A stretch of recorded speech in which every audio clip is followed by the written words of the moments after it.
Well, gamers, I am back with another video. Second attempt doing my review on the original Resident Evil. I know what you're probably thinking. Why am I doing a review on the original Resident Evil when there's a remake out there with a lot of bad things? Well, I'm going to get experience of both versions. Not just remakes, but also original versions. You get what I mean? So, just basically tell a story of original things. I really want to, plus I want to see the whole choose back to myself. Because you know how the game series is very cheesy back in the day. It was earlier entries. Now, I won't be covering spin-offs, sort of. I do plan to cover the Revelations, two Revelation games. Well, since they are part of the continuity, since three other games are basically ignored in the main continuity, they're connected to them. They're basically ignored by fans. They've not been loved, not been mentioned since, no appearances, nothing. So everyone's just tied on to the main series, including Revelations. So those other games that do not feature any of the protagonists we know will not be revealed. So no Survival or Secret Agent or none of those three games. You know what I mean? They will be exclusive, especially with the multiple campaigns. So yeah, I'm trying to review Chris and Jill's stories separately, but it's very tricky to fucking find online because the cutscenes I keep finding include scenes from the other campaigns. Like the Jill cutscenes don't just be her story, also be just Chris scenes in Chris's campaign. Yeah, it's just annoying to find. Okay, as as nothing like the Resident Evil 2 thing, where you could find the campaigns separate. Of course, with that one, I would have it out my mind. I'm viewing the canon story. Since Resident Evil 1's campaigns are not exactly known. The Resident Evil 1 so basically RE1's campaigns aren't. We don't know which one's canon, okay? We do not know which one's canon. Unlike with Resident Evil 2, where we know that Claire A, Leon B is canon. Because a lot of things happen because thanks to Resident Evil 4 and Resident Evil Code Veronica. Mention specific events that happen in that story. So in that specific campaign be canon. So with Resident Evil 1, they're gonna do a fine job of making sure they've got which story is canon. If they plan to do another Resident Evil remake. A new RE1 remake. But we haven't had the two campaign stories in quite a long time, really. Yeah. The last one we had with two separate campaigns in the main game was Resident Evil 4. Resident Evil 2, maybe? No, Resident Evil 6. Yeah. That's kind of sad, though. Sorry, I got a bit of a spot. I think it's popped earlier, but it won't go away probably until tomorrow, maybe. Yeah, it's really over me. Anyway, brief history. Resident Evil in Japan was known as Biohazard and was created by Hideo. Not sorry.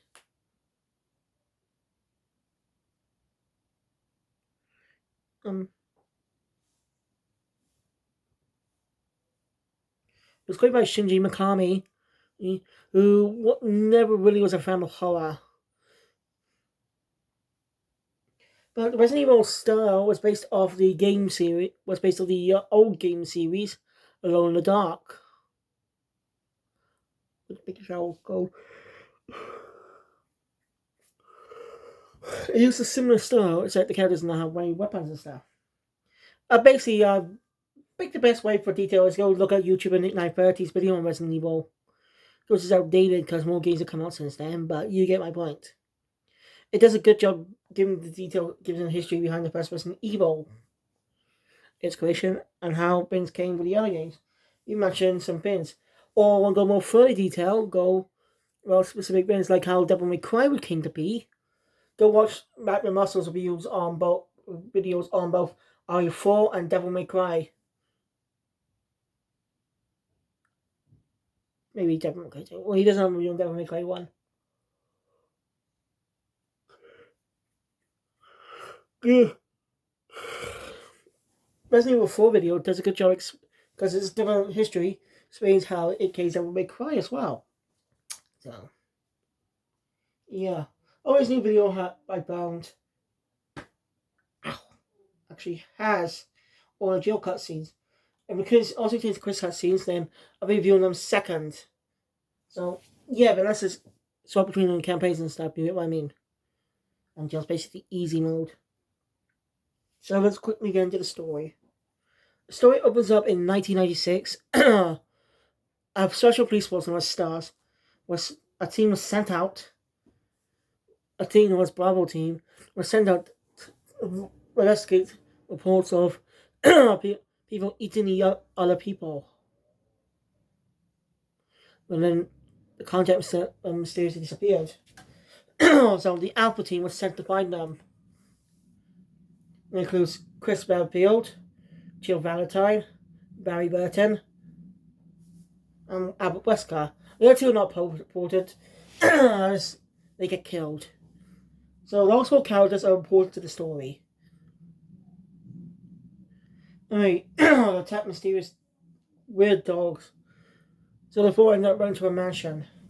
So here's Jill's campaign. So Chris seems to be missing. Wesker tells the team to investigate the whole thing.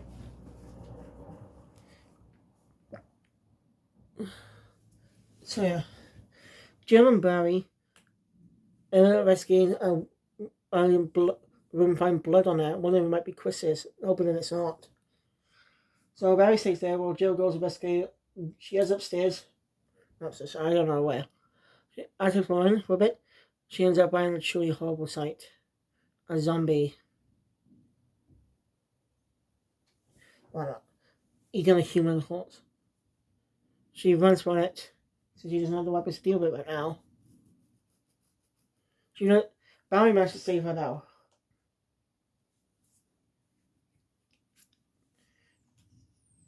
Not good. One of the spirits creatures. And the second report is the Wesker, but he's seriously missing too. How peculiar.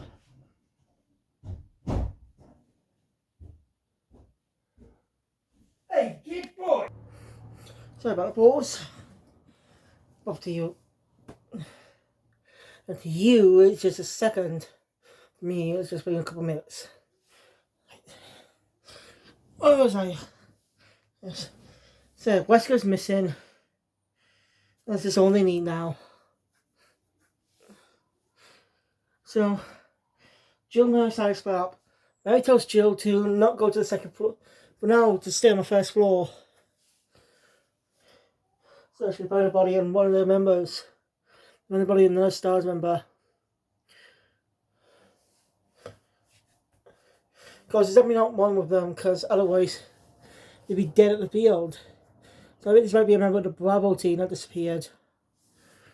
Because RE0 does a good job explaining that.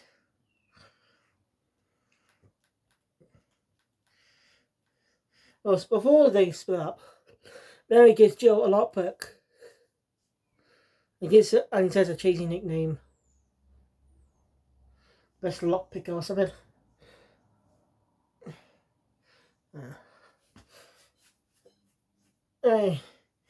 Jill managed to find a weapon. It's more of her campaign, because in Chris's campaign, it's where you have to do is a puzzle. But this puzzle you don't need to solve as Jill, because Jill's basically easy mode for any new players. So basically players should actually just play for her story if they're new. And go for Chris's campaign if they want to go more experienced. Jill, Barry says Jill gets a shotgun.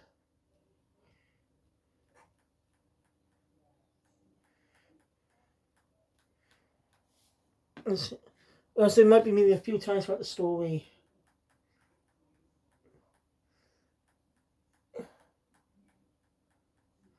As Jill finds more logs.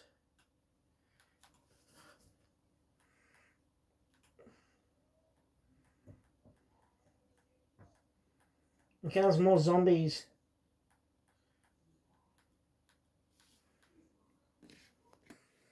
Alright, so anyway, Jules is born in a mansion, as you know. And she wants to Barry a few times. They take down some zombies and stuff. I'm skipping a lot of content here. Because it's just backtracking stuff. All just by items, stuff to get to the specific locations.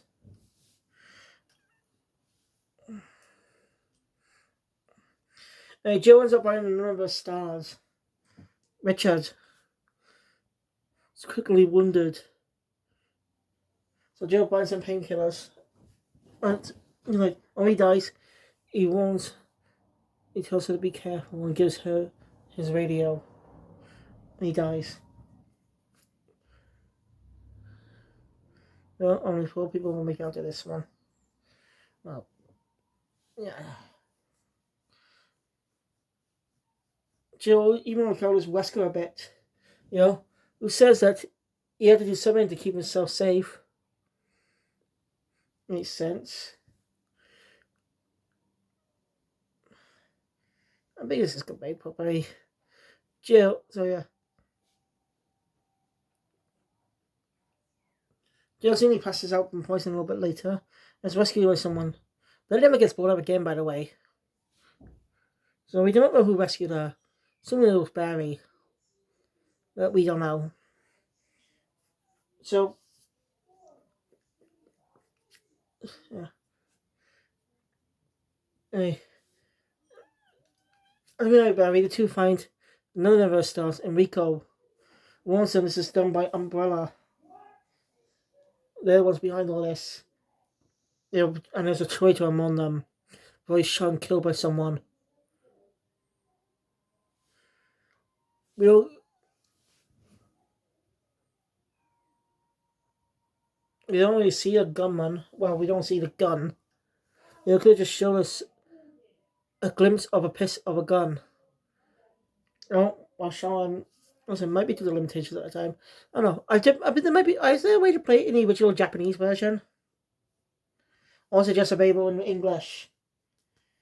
If it's available in English, that would make sense of a lot of the dialogue. That would make a lot of sense when you think about it. Because Capcom has seen slightly improved that over the years. I say slightly, like there's Devil May Cry in the early 2000s.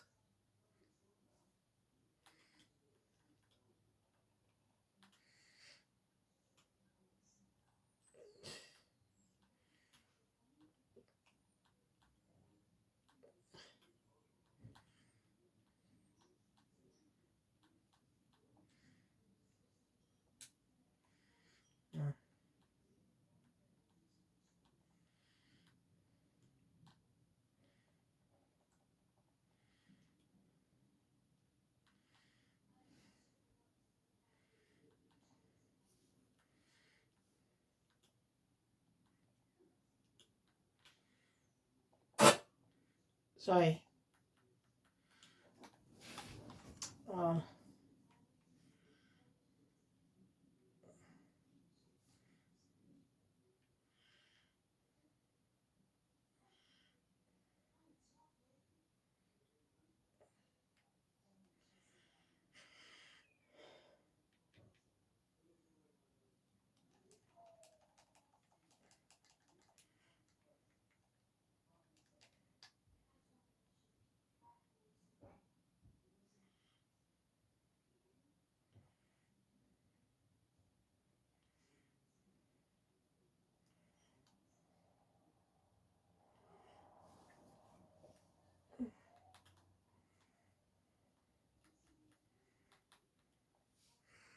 So, anyway.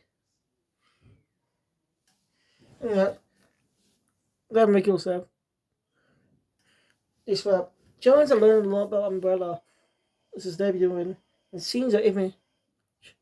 And sees a picture of one of the scientists researchers at the scene. It looks like Albert Wesker. There's no dialogue coming in that though. It might be due to the cutscene thing, but it's not really conveyed good. Not really conveyed well. So Alright, I'm changing my mind about doing it. Hang on. Ugh, fuck, I didn't even fucking move! Fucking shit!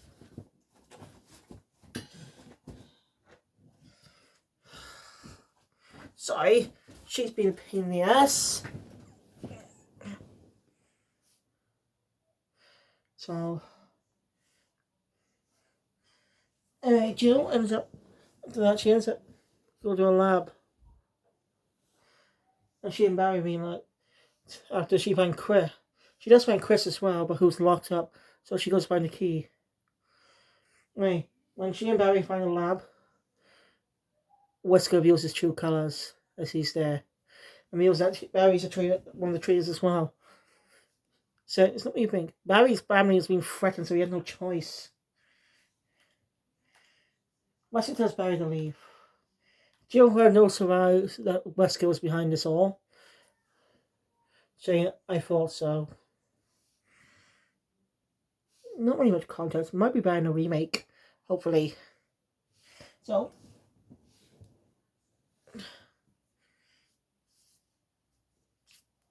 yeah. Wesker reveals he's not working with Umbrella.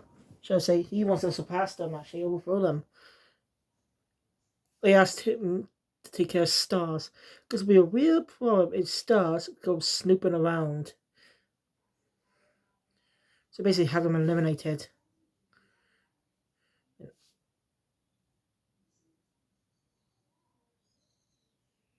So the whole thing with Palpatine was also set up.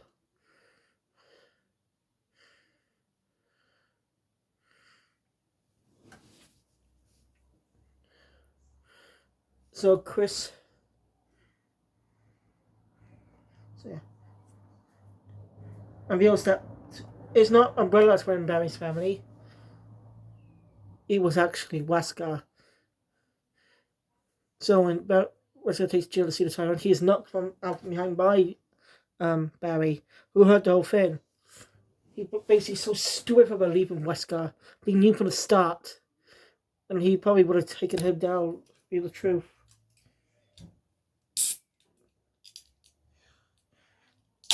Because he believed Wesley was supposed to do dirty work.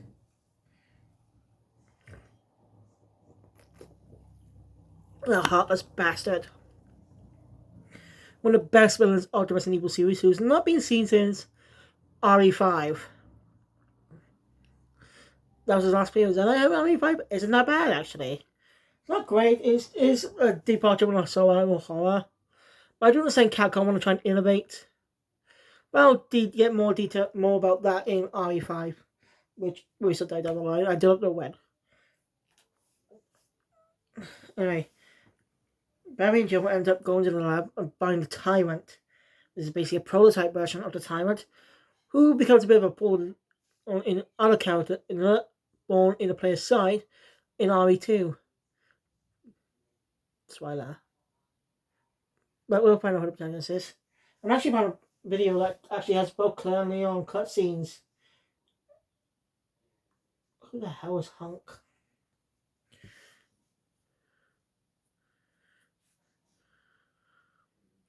So, Chris and so yeah. Tyrant's 8 lays out the grass, injuring Barry. But it falls on the floor, the Jill shot it. Barry's okay though, he's injured but okay. Two out of there, rescue Chris. Wesker's gone though. And must have set the place to explode. And Tyrant's still alive. Somehow. Chris and Barry take care of some zombies down, some upcoming zombies. While Jill goes sends a distress signal. Actually, she is attacked by the Tyrant. But thanks to the helicopter dropping a rocket launcher, it's defeated. And actually, escape. Lean off, and that was heading off into the sunrise, ending Resident Evil 1's Jill's campaign. Of course, it's not my last. Of course, it's not the last review on the original Resident Evil, because I still got one more review on this one. And that is Chris's campaign. And I'll be doing the same for the RE1 remakes. So people look forward to that. Anyway, I'm not really long videos my other ones, but again, I'm just reviewing 2 separate campaigns and 2 separate videos, so yeah, and thank you guys for watching. If you enjoyed my content, please thumbs up and want to see more, subscribe to the channel, notification bell, be the because of video. And I'll see you guys next time for Resident Evil 1 Christmas campaign. Shin Megami Game Reels out. Shin Megami Games out.